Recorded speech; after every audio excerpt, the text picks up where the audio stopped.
इस सदन के मेंबर्स को इस महत्वपूर्ण बिल में उन्होंने जो नोटिस दिया उसको एडमिट करके बोलने का मौका दिया।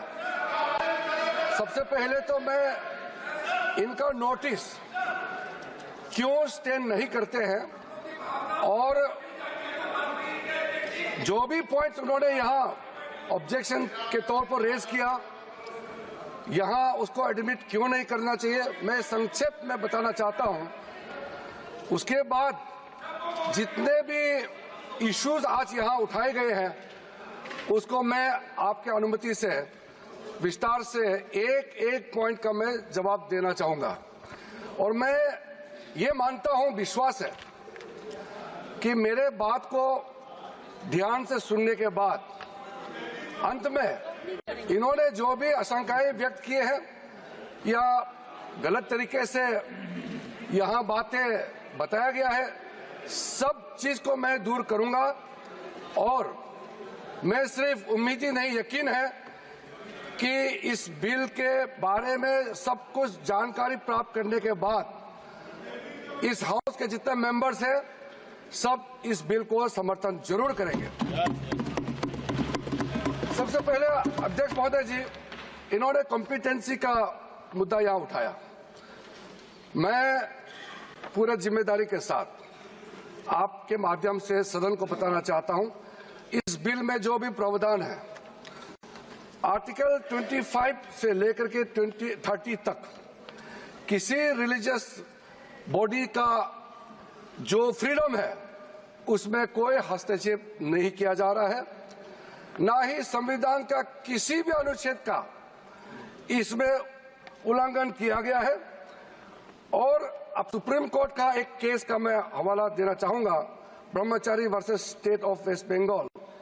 इसमें सुप्रीम कोर्ट ने क्लियरली रिलीजियस डिनोमिनेशन के बारे में रूलिंग दिया गया है और उस रूलिंग के तहत Waqf board doesn't fall within the purview of article 25 and 26 of the constitution of India. दूसरा सर, इसमें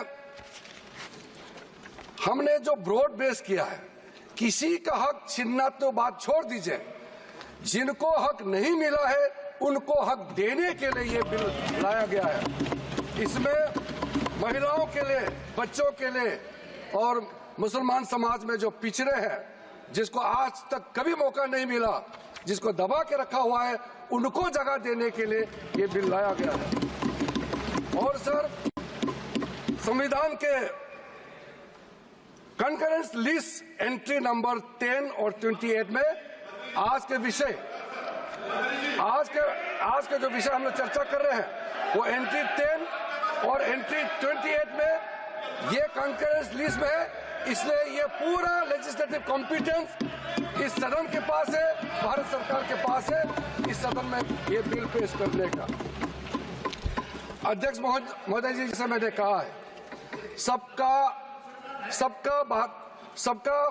पॉइंट्स को मैंने नोट भी किया, बहुत अच्छी तरह से सबका कंसर्न को भी हमने नोट किया है। मैं बारी बारी से कहना चाहता हूं, सबसे पहले तो सर, ये वक्फ अमेंडमेंट बिल ये पहली बार इस सदन में पेश नहीं किया गया है। अंग्रेजों के जमाने से लेकर के उससे पहले का लंबा इतिहास में मैं नहीं जाना चाहता हूं, लेकिन आजादी के बाद सबसे पहले ये एक्ट लाया गया है। 1954 में सबसे पहले ये एक्ट लाया गया था।